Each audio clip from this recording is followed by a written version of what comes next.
would you agree that any candidate seeking the honor of representing this riding in Parliament should have sufficient sense of morality and propriety to find no humor in doing thousands of workers out of their pensions? Okay, we're going to start this question then with vote number 5, Roger, and we'll carry on through to the Green Party as 2 and Canadian Action Party as 3. So Roger. The question is about employment, and the question is about morality and propriety. And I think that the incumbent said earlier that he brought $97 million of federal money into this riding. Well, I'd like to point out that that money is our money. It's not doesn't belong to the federal. It belongs to us. It's our tax dollars. By just a rough calculation, by the cost of our occupation in Afghanistan and our bombing and our activities there is from out of this riding alone is $100 million minimum. 20 billion in Canada. Now that was the estimate that arrived in, I think it was 2009. And since then we've been writing, the Sunshine Coast Peace Group, we've been writing to our MP and asking, how much is this war costing? No reply. We wrote over and over and over again. It won't tell us what it's costing.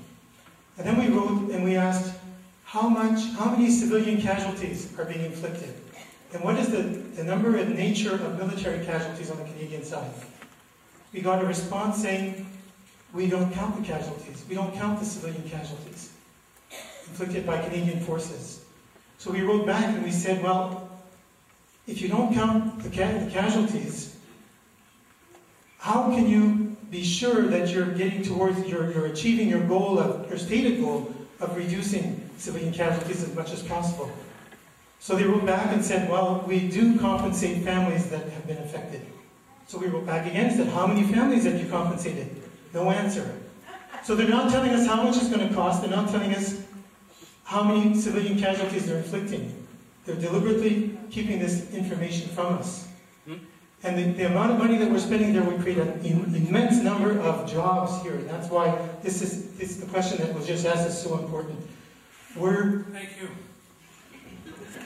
Number 6, Conservative Party candidate John Weston.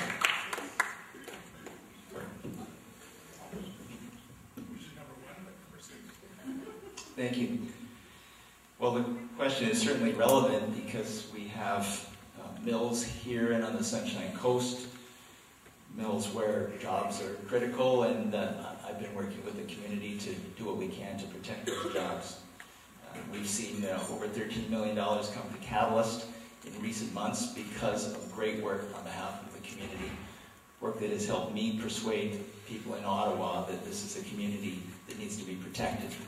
We know that Catalyst was intent on closing down one of its 4 mills and chose not to close down its mill here because they said publicly of the support by this community. And this is something that will keep Catalyst going and keep those jobs here. In 2009, this government supported a bill that improved protection for unfunded pensioners, people who would rank below creditors in a bankruptcy or insolvency situation. And that's something that I'm proud of.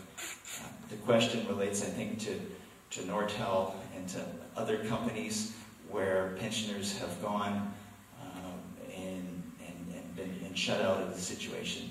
And that's indeed a sad story.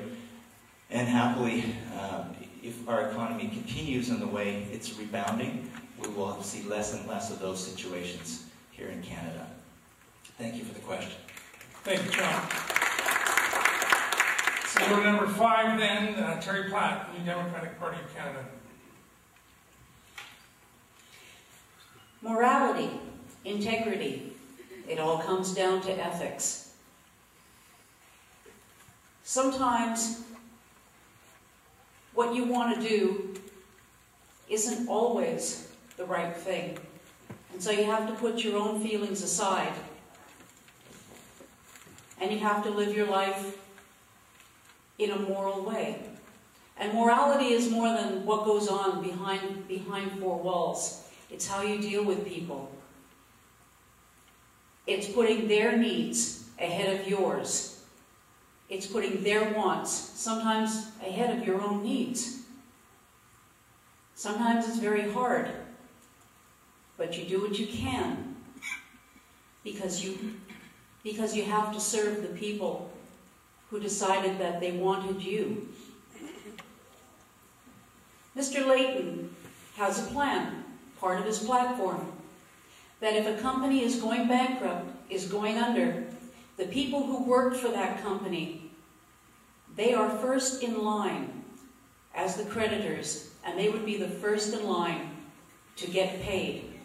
And that would be their pensions, so that the years of service that they put in, they wouldn't be left with empty bank accounts and empty wallets. And that's one of the things that my party commits to.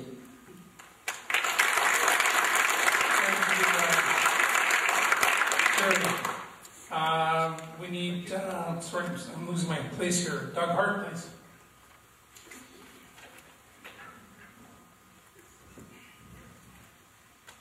Interesting you would mention pensions when I'm sitting next to Dan Benyon. Thank you. You're welcome.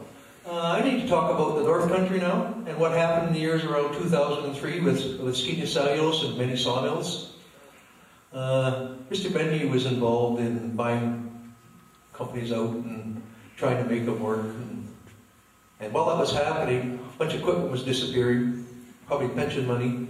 I think it was going to Wisconsin from what I can gather. In addition to that, I want you to know what was happening in the background. During that time that everybody's having a problem up there with losing their jobs, there seemed to be whole logs being shipped to international markets.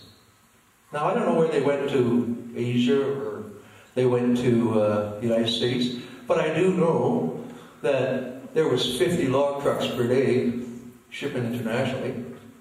So I see that as pension money. Now, to let you know the total legacy of up north, we got a bunch of sawmills with nobody working, and we got 2 log ships per week leaving Prince Rupert Harbor bound for international markets. So I suggest to you, right, if you want more of that behavior, please vote for the Liberals. Thank you very much.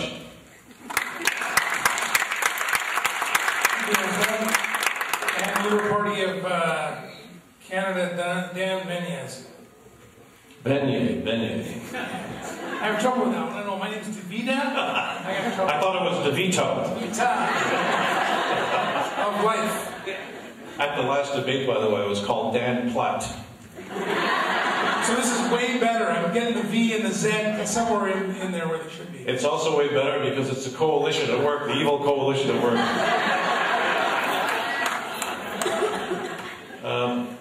Happy to talk to you about skiing anytime, sir. My partner and I, the late George Petty, passed away a few years ago, bought Skeena out of bankruptcy from the BC government. We're entrepreneurs, and we bought a company that no one else wanted. No one else in the world wanted it. It was marketed by the BC government with the investment bank, Raymond James, as its investment bank. So we were the only guys prepared to put money in the company, which we did. We bought it. And we spent 2 years rebuilding this business model. There's some people that are here that were there at that time. Don Allen and Scott Randolph and a few other people. So they were there 10 years ago when my partner and I, George, tried to do what no one else wanted to do. We brought in a new management team. We refocused the company. We reshaped the timber basket. We renegotiated our labor agreements. We got international marketing agreements. The problem occurred when a couple of planes hit those towers at the World Trade Center and hit the Pentagon. Markets tanked, capital markets tanked with it, and commodity markets around the world basically tanked as well. In the intervening period, you also had the softwood lumber dispute, and you had a run-up to the Canadian dollar. Skeena was the company that no one wanted. It was a carcass. It was dead. It wasn't operating. We put our own money. We lost our own money. We spent 2 years with a wonderful team trying to make it work. We didn't. We failed, that was my responsibility as Chief Executive Officer. But I could tell you this, through the entire period of time, it was a court-supervised process. That's what happens when you buy a company under bankruptcy and you put one in. The Chief Justice of the BC Supreme Court, a chap named Donald Brenner, who passed away a couple of months ago, presided over the entire process. It's all a matter of public record. I'm very proud, very, very proud of what we tried to do to rebuild that company, to re-employ those people. Sorry, Mr. Benier. No, this is important. Just give me one more second, please. Half a second. The law would not allow, I wouldn't be sitting here, I would be in jail if any pension funds were touched in any way, shape, or form. So the notion that they were is an absolute fabrication and is completely false. Thank you. So, I lost my spot. Terry, have you spoken on this issue? I forgot what the question was. What was the question? Green Party. Okay. Green Party has not spoken. Please, go ahead. Pensions are, it's a legal issue, they should be untouchable, and it's non-negotiable. The pension reform that we put together also includes laws that state that pensions cannot be given up in any way whatsoever, and the administration of those pensions must stay in Canada, not shuffled off outside of Canada or to third parties. Thank you very much.